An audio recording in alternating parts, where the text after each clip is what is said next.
স্বপ্না বিশ্বাস আজকে নিজেকে পরিবর্তন করা নিয়ে বলছি। আমি কীরকম চিন্তা করি এটা পর্যবেক্ষণ করলে আমি নিজেকে চিনতে পারবো। আমি কি মনে মনে কাউর ক্ষতি চাই?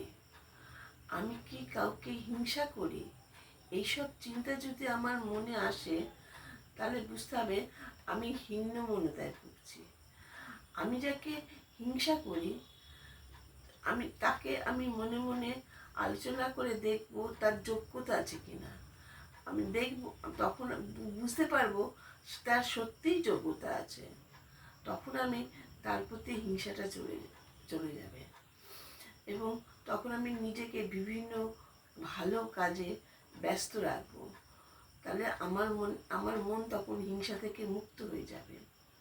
তাছাড়া আমি অপরের দিকে দৃষ্টি না রেখে নিজের উন্নতির দিকে দৃষ্টি রাখবো আর নিজেকে নিয়ে সন্তুষ্ট থাকার চেষ্টা করব। তাহলে আমার মনে সুচিন্তা আসবে। এইরকমভাবে আমি নিজেকে পরিবর্তন করব।